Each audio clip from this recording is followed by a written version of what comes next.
outfit cursus. Nou, het toilet.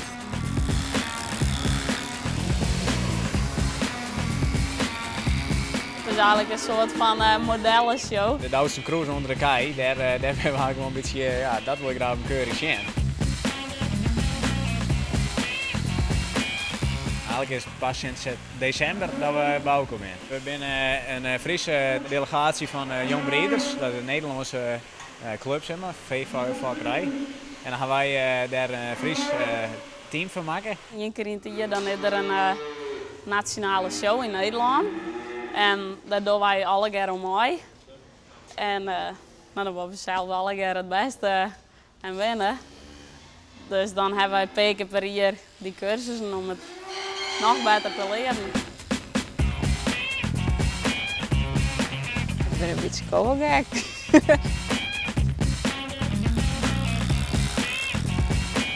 Ja, ik ben er alle dagen mee bezig. Nou ja, hij moet wel scamblen, dus dat wordt even opvangen. Maarten is nou de poorten aan het skeren met tondeuzen.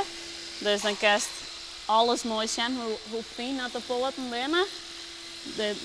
Dus hij droege poorten nemen we dat. Dus dit is mooi fijn. Er zit geen rare bulten op of zo.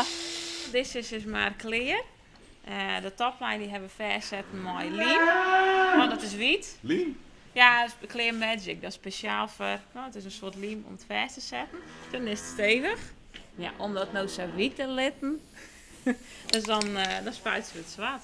Oh. En als je net meer werd de kultjes en de vinkjes zit en dan lik je ze mooi rug en dat is correct de uitwerking.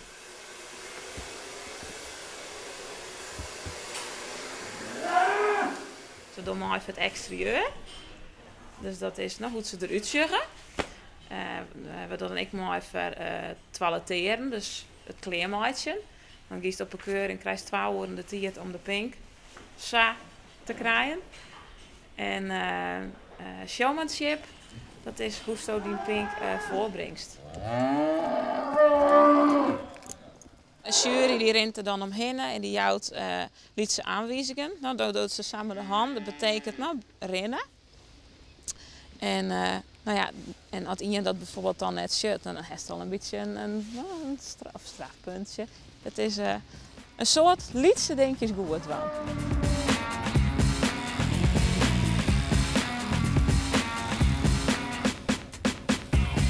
Hoe gaat het op het dag van de keuring? Help je elkaar dan ik? Als het nodig is, dan helpen we elkaar met stroomvangen en zo. En het beest zo vol mogelijk te krijgen. En ze hebben het beeld zo vol mogelijk gehad. En dan helpen we elkaar wel. Maar? Als je in de ring bent, dan ben je elkaar concurrent echt wel, ja. Als er een meer jeugd is tussen de 13 en 30 jaar die denkt van hé, ik vind leuk om meer te leren hoe de keuringen en hoe ze kleermakers zijn. En dan kan ze lid worden van de Jong Breeders. En als ze dan uit Friesland komen, dan kan ze bij Showteam Friesland.